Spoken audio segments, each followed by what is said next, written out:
right. I want to welcome everybody. This is Susan Kokindo with Promethean Pack. This is our weekly class series, but today we're going to have a slightly different format. I'm joined by Barbara Boyd, and we felt that given the tumultuous events, to say the least, of the last month, starting with the disastrous debate performance by Joe Biden, who is no longer a candidate for president of the United States, and obviously punctuated most dramatically by an attempted assassination of Donald Trump, people are probably having a little bit of trouble, as they say, getting their sea legs in this political storm. So we thought that we would just have start out with an informal back and forth between Barbara and I on some of the salient aspects of what has been happening over the course of the past month, and then open it up for whatever discussion people want to have as we sort through what is truly a historic transformation going on in this country, far beyond anything that any of us have ever lived through. Although I suspect some of us hoped we would have the chance to live through such a change as this. So let me just turn it over to Barbara for starters. Well, just think about it. In the last month, we've had kind of the mask dropped off of Joe Biden. Everybody who has been following things closely, and that does not include most people who have their lives to live, but those of us who followed this closely, and that's a lot of people, knew way back from Biden's entire presentation that this guy was having a mental breakdown, verging on senility, dating all the way back to 2019, really. He has been essentially existing by written script and teleprompter. Everything is written out for him, including how he's supposed to enter a room. The reporters are actually told, according to things which have come out, or people who are in audiences for him, that they shouldn't go near the stage where he's at, no matter what happens, including if he falls, because the Secret Service is there to pick him up, and members of the audience should not be touching him. That's been going on for a very long time. Tucker Carlson says that, he was told by a friend of Biden's sister that they didn't want him to run in 2019 because of this ongoing type of senility. But they managed it. And that's the scary part, in a certain sense, of what's happening now. They actually put somebody who was in mental decline in the Oval Office, and they sold it, for the most part, to the American public by stage managing it through a vast propaganda machine. Now, in the last few days, you've seen essentially, the storyline goes that they were losing, clearly. Trump was racking up all kinds of new, audiences, new converts in all sorts of different, previously untouched voter bases, minorities, young people, etc., the very base of the Democratic Party, and that this was a sure loser. And therefore, they stepped in a very desperate and dangerous way, if you actually think about the consequences, and decided to dethrone him. The story that's out today by Cy Hirsch is typical of various stories that are floating around, that Kamala was actually recruited to threaten him with the 25th Amendment if he persisted in his stubbornness and didn't drop out. So they let that happen. They let the mask be dropped. They didn't stage manage him for that debate. They let him be essentially as he is, and it was horrifying to the entire public. Now, if you know how this propaganda works, they need not to dwell on that image at all. They need to move on. You need to forget that you just saw that, because we've got a new event to essentially put forward. And so the next event was the attempted assassination of Donald Trump. And it looks to me, in retrospect, like kind of the overall game plan here to start out was we're just going to wipe the slate clean and have a new candidate for the Democrats and a new candidate for the Republicans. And according to various reports, that candidacy was supposed to be, Trump was supposed to be dead, and Nikki Haley and Mike Pompeo were supposed to be the Republican Party ticket. That didn't happen. Trump, by the hand of God, literally, actually survived the assassination. Not only that, he rose up from the floor, and in an iconic image, he said to those who loved him, and he said to his base, fight, fight, fight, not knowing really whether he himself had been fatally shot, whether he was destined to be alive or dead. That moment captured the imagination totally of the American people. It upset the calculated scenario totally. So now we have Biden, after a long and prolonged fight where all sorts of things were floated over the course of a week and a half or so, exiting and inaugurating Kamala Harris to be his successor. In the middle of all that was the Republican convention, which Susan's going to tell you a lot about, having attended it. A truly transformative event in American history, because it came right after the foiled and flubbed assassination attempt, and it embraced a platform for the United States, which some of us here who've been fighting this battle for a very long time could only dream about. A complete reversal in many respects of the dark age, which all of us have lived through. And now we have an absolute total chance to change it. The dedication was to, in the platform, the forgotten men and women of the United States.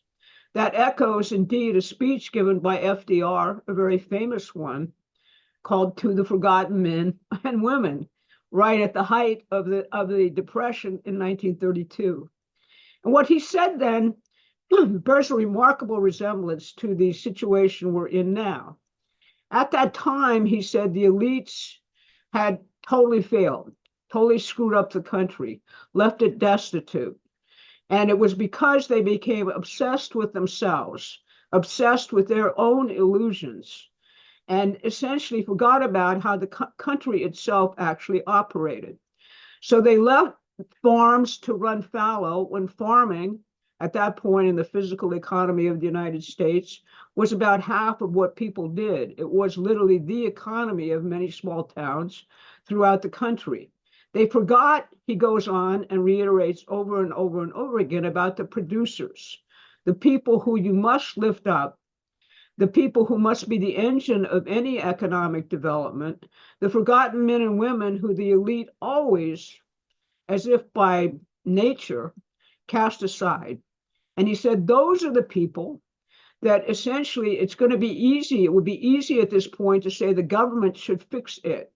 This is a pretty remarkable speech if you look at it in history as to what people think FDR was talking about. He said, that's not the answer. That's a temporary salve to the wound. What we've got to do is a total mobilization of our productive society and productive capacity as if fighting a war. Now, when you look at what Susan's going to tell you about JD Vance and the Republican Party platform, I think you'll get a sense as to why it's called To the Forgotten Men and Women. And it's kind of an interesting identity crisis for most people who've grown up thinking that FDR was the height of all evil and that big government was what actually has killed us. So now on top of that, today's media is kind of a twofold exercise.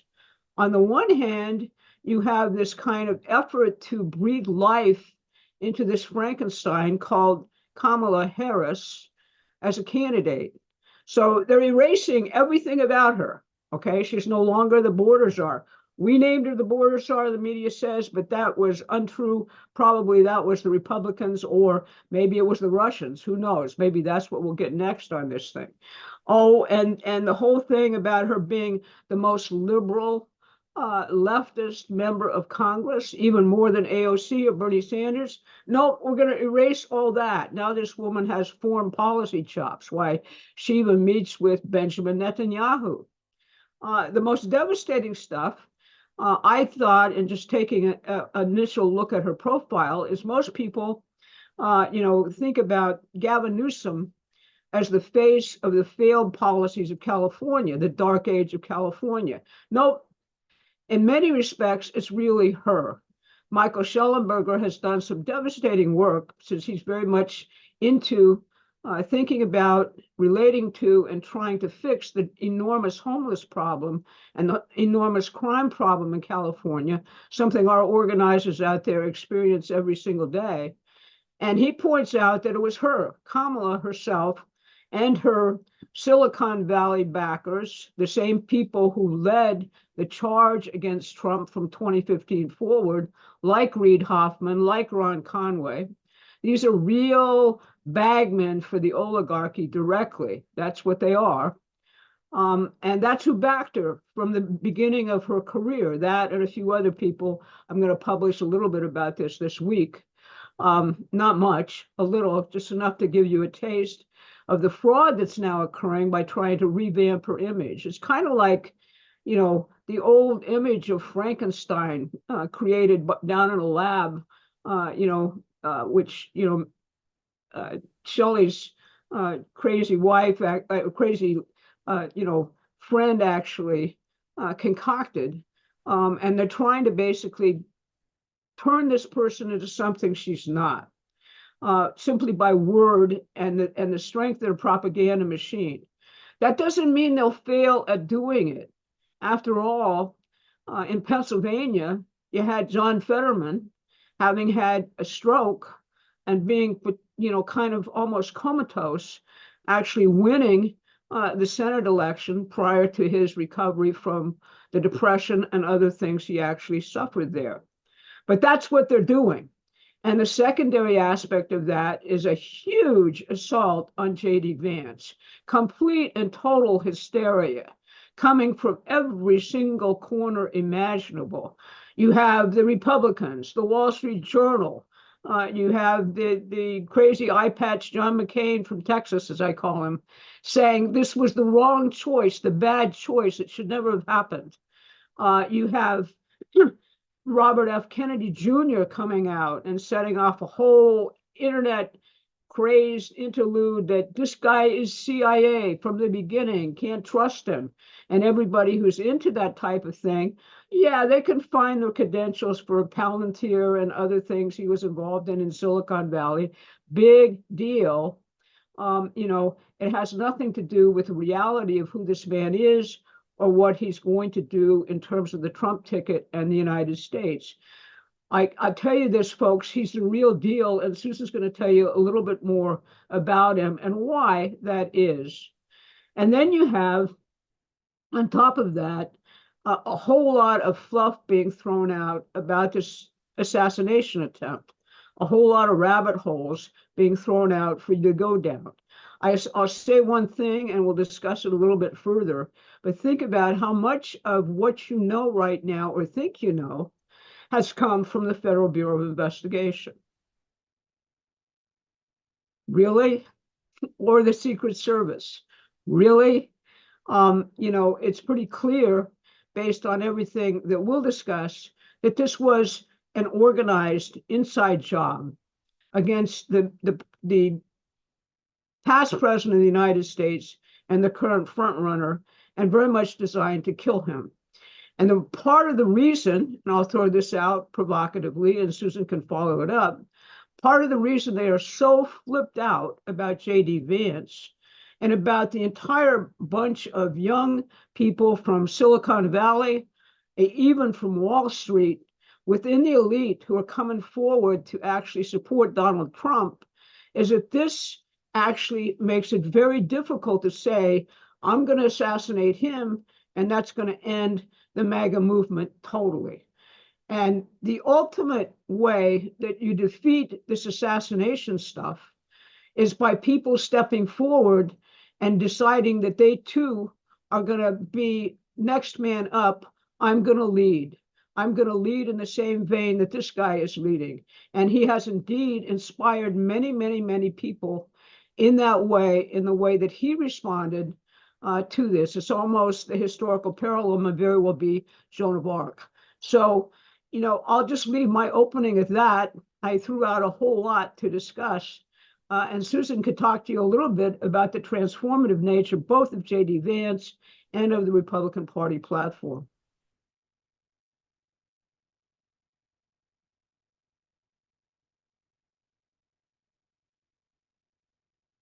Okay. Yeah. I had the opportunity to brief members of our local Republican Party at their summer picnic last night on the Milwaukee convention. And it sort of triggered a train of thought in my mind, because I started out by saying this is not the first time I've been to a Republican convention. This is the first time I'd been to one as a delegate, certainly. But I was at the Detroit Republican convention in 1980 when Ronald Reagan was nominated president, and people in the audience clapped, yay, Ronald Reagan was nominated president. I said, but I don't know how many of you know what happened in the elevator with Ronald Reagan and Henry Kissinger and others like Max Fisher, where he was told in absolutely no uncertain terms that he was picking George Bush as his vice president, and that if he didn't do that, then he was not going to be president of the United States. At that point, Reagan's campaign manager, Senator Paul Laxalt, picked up and literally flew out of Detroit, left the convention, and did not stay for Reagan's nominating speech, because he knew with that decision, the Reagan Revolution essentially was stillborn. And I think that's important in terms of understanding the significance of the appointment of JD Vance, which indeed is creating an absolutely hysterical firestorm from both sides of the political spectrum at this point. Because when you put together the combination of what Trump did by picking JD Vance, ramming the Republican Party platform through, you add to that the composition of people who spoke at that convention, especially Sean O'Brien, the president of the Teamsters, who did not and probably will not endorse Trump. He's also not going to endorse the Democrats, I'm sure. But nonetheless opened up an extremely important dialogue in terms of the importance of working people and in a sense answering the call that Trump and the platform have put forward. Now, I actually want to read you one line from the platform, and throughout I'm going to keep stressing. If you have not read this platform, then frankly, you are not qualified to have a discussion with anybody about anything political. And as soon as I turn it back to Barbara, I'll put a link to the platform in the chat. But I think the key line in the platform, besides the dedication to the working men and women, which is right at the very beginning, is the following. The Republican Party must return to its roots as the party of industry, manufacturing, infrastructure, and workers. And what this really is a complete and total declaration of war by Trump and his forces. I will say a fight to the political death, and obviously, given what happened in Butler, Pennsylvania, it's more than just the political death. A fight to the death over whether a new Republican Party, in the absolute tradition of Abraham Lincoln, is going to consolidate, because it's clearly emerging. When you look at, again, some of the other speakers, Bobby Bartels, who is the business agent for the New York Steamfitters local, who did endorse Trump, and who brought down the House when he said, and this Union Democrat is voting for Donald J. Trump. Or you look at the array of Black congressmen and of course, my favorite, Pastor Lorenzo Sewell from the 180 Church in Detroit, Black preachers and others who spoke at this conference. This is a new Republican Party. There was some coverage of the freak out that was going on. Of course, I was on the floor, so I wasn't watching any talking heads, but somebody was cataloging the freak out that was going on Fox TV and elsewhere. They quoted one talking head saying, wow, there are going to be, especially about JD Vance's speech, there are going to be many Republicans who are like, oh, I'm not sure I'm okay with this. In particular, his saying that, we are no longer catering to Wall Street. And an even funnier one, apparently the Wall Street Journal's film critic on his X account posted, "We're done catering to Wall Street? What the F is the point of this party? We like Wall Street." So, I mean, that just begins to scratch the surface. Now, again, if you look at the platform, we got very pretty little copies of it on the floor of the convention. Unfortunately, it's like 8-point type and you can barely read it, but I think it was just to get it out quickly for the delegates. But when you read the platform from top to bottom, you see that it is no longer catering to Wall Street, that it is driven by the question of production. And when you look at some of the issues which people are very, very familiar with, Trump's attacks on free trade, his intention to aggressively use tariff policy, obviously what leads the whole platform is the border crisis, stopping the immigration crisis, and so on. But when you actually read the platform carefully, you see that this is actually driven by the economics of production, not just the social side of this, that this is driven by a growing emergence of at least the elements, if not the thoroughly thought out principles of the American system. It is based on production. It is based on breaking the control of money. Now, before he was actually chosen to be vice president, JD Vance did an interview with apparently someone he's known for a long time from the New York Times, where he kind of went through his own evolution. Because as everybody knows, he was opposed to Trump in 2016. He said a lot of, crap about Trump and Trump's policies and so on.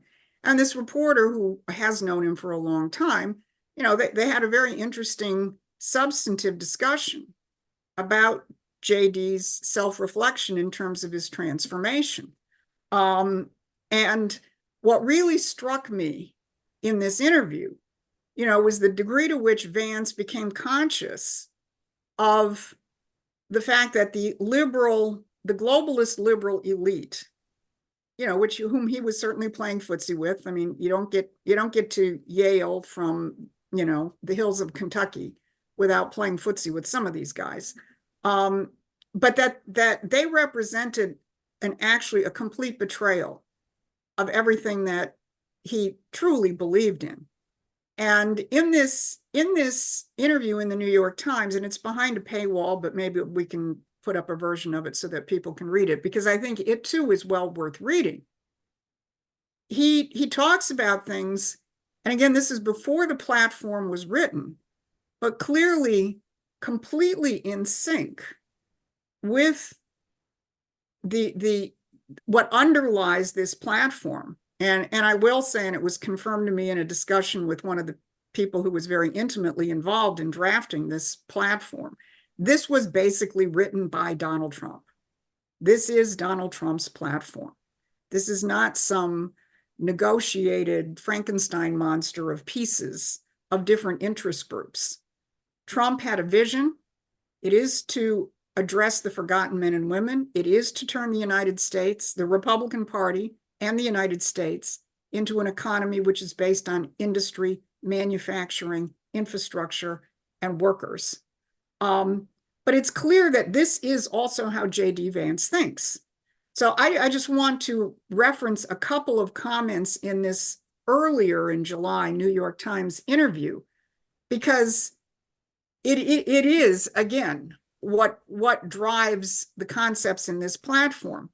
And what he talked about is, how the globalist policy, the policy of the liberal elites over the recent decades has been based on a couple of things. One is free trade, obviously, which cheapens labor abroad, right? Which then puts downward pressure on wages here in the United States, and immigration, which cheapens labor at home and puts downward pressure on wages.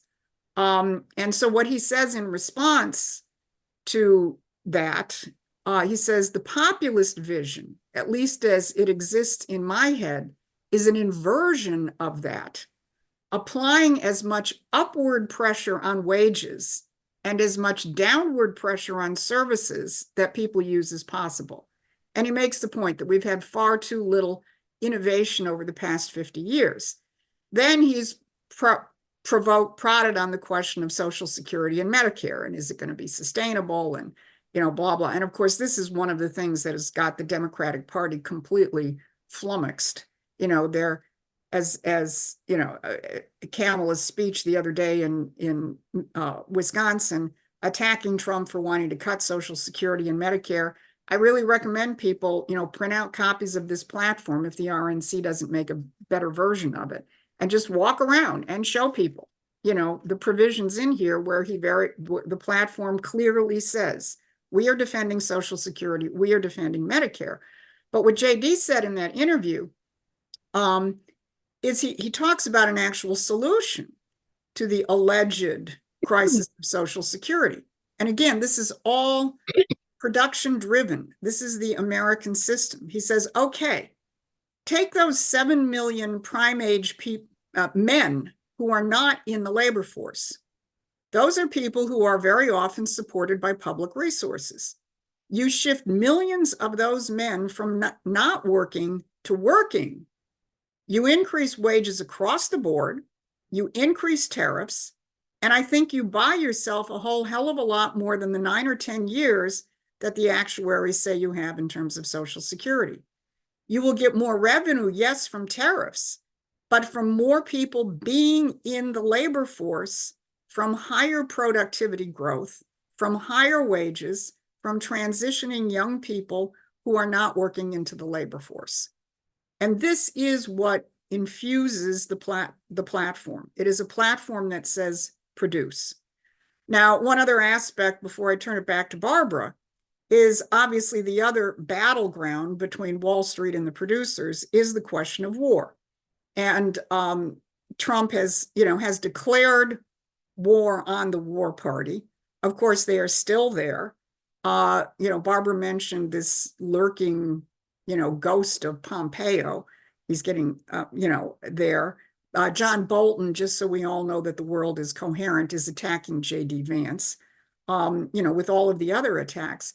But I just wanted to relay one thing that happened on the floor of the convention, because it was really kind of striking. The way that these things work is, each day they pass out a new array of signs based on the theme of whoever is going to be speaking. And this was a thoroughly composed convention. So on the third day of the convention, the following sign was passed out along with other signs: Trump will end the Ukraine war. And I was really happy to have that one.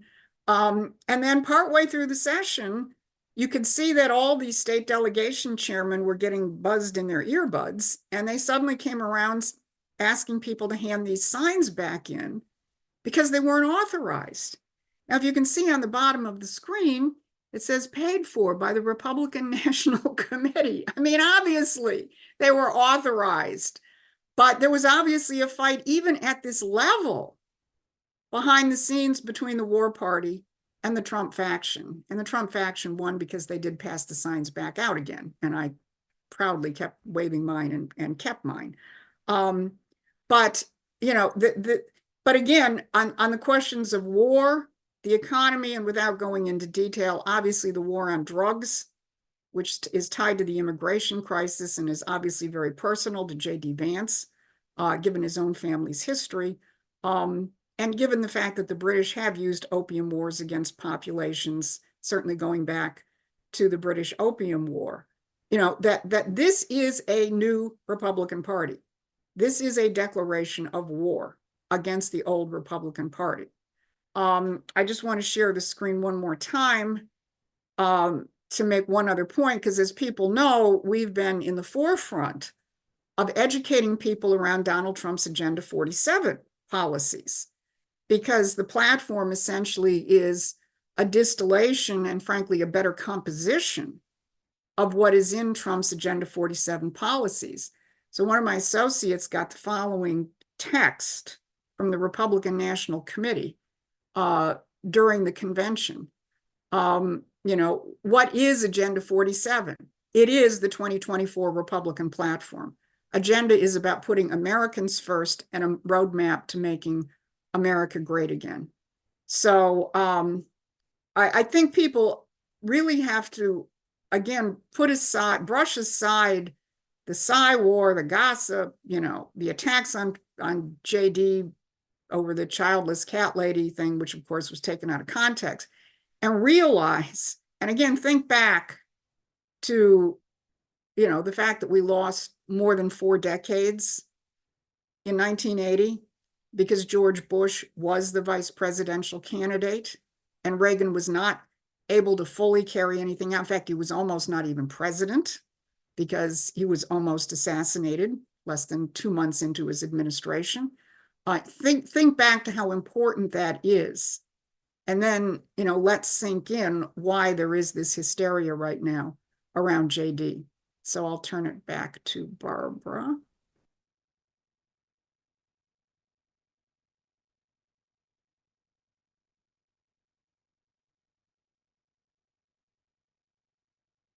Yeah, I think also the issue becomes a little bit, I just was reminded of this cat lady business. And, you kind of, all this stuff comes at you and you kind of get on your back foot. And sometimes when you're outside the line of fire, you can come up with a better rejoinder than anything that has actually happened so far. My view, and this is just personal on my part, it's not the official Trump position or the Republican Party position or JD Vance's position. But my view is that E. Jean Carroll, the woman who basically made up all these fabricated stories about Trump accosting her in Bloomingdale's and getting all that money out of it, who is unmarried, is a radical feminist, and named her cat, who is her companion, Vagina. I think that's the cat lady that is in the back of JD Vance's mind, and I don't mind saying so. So I just throw that out as a dart there, and maybe those who are in the social meme business can have some fun with it. Going back a little bit more to the assassination, I think Trump does understand that he's really on the line here, and he is pushing all of us to become much, much larger than ourselves in this battle. He's going back to Butler.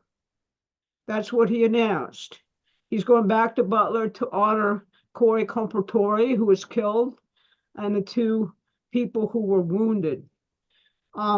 We are pushing here at Promethean Action for a commission completely outside the present parameters under which this thing is being investigated. And we view it as urgent.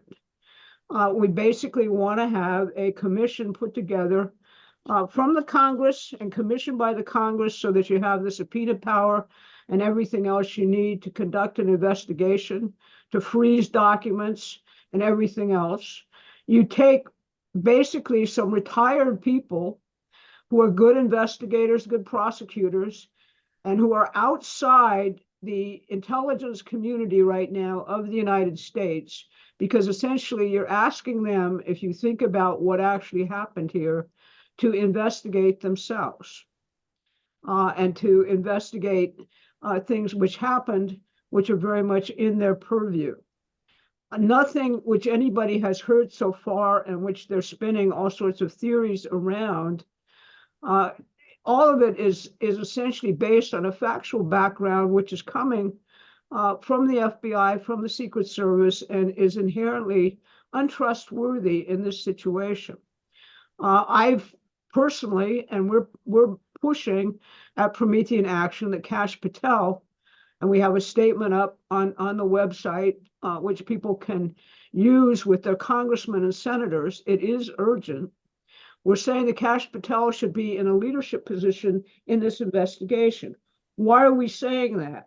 Well, because you can't investigate this assassination and what has actually happened in this assassination by looking at the event in Butler as an isolated event. This emerged from 2015 forward in the British-designed attacks on Donald Trump. When I first published anything about the attacks on Trump, I included a piece from The Spectator in Britain, which actually had on it a picture of Trump and basically holding his head and saying he should be assassinated. This is way, way, way back in 2017. It's been all the talk within the elite bedroom circles and everything else that exists in Washington, London, and Brussels for all of this time. Desperate, they decided to act upon it because they literally had no other options and have no other options. The way you deal with this is a twofold attack. You deal with it first and foremost by ensuring that you have a rapid fire and urgent investigation, which is totally, completely public. And you go to the very top of everybody who's been involved in actually mooting that Trump is Hitler, that Trump needs to be taken out because he's going to destroy the country, that all of this hyper rhetoric coming from the Oval Office on down. You need to investigate everybody involved in formulating those narratives and pushing them, in addition to looking at what actually happened in Butler. You can start with Butler, but you've got to go backwards if you're ever going to get to the bottom of how this thing was actually done and orchestrated. So that's point number one in terms of actually getting something going on this. The far more fundamental thing that we've got to do is, basically Trump right now is doing more to dismantle the vote fraud apparatus and the coup apparatus by recruiting people from inside the elites to MAGA. He's following the game plan, which anybody follows if you knew Lyndon LaRouche's view of people's war. You've got to neutralize, offensively neutralize the institutions which are set up to come after you. And if you think about Elon Musk's endorsement, you think about the people who've endorsed him from Silicon Valley, you think about the people on Wall Street who have looked at the country now in light of visualizing what could have happened had the hand of God not intervened and had basically a conversion, if you will, a very real one, it may not last, to knowing that they've got to do something to save the country also. That is something that's got to go forward and be propelled by Americans actually coming forward and rising and challenging themselves to become much, much bigger than they presently think they are. My husband encountered Joe Biden in New Hampshire in 1988. And at that time, he asked them to endorse a proposal by Lyndon LaRouche to actually, have the Verdi C-256 tuning adopted as the national standard for all classical musical singing and events. A real stumper to Joe Biden, if you can imagine, asking him that question at a closed fundraiser, which my husband did. And Biden responded by saying, I know LaRouche, I've studied LaRouche. The problem with LaRouche is he thinks the American people are actually a lot smarter than they really are. The point of all of this is we are a lot smarter than Joe Biden or any of these elites think we are. And now's the time to actually manifest that. So that's where I'll end our kind of introduction here and open it up for questions.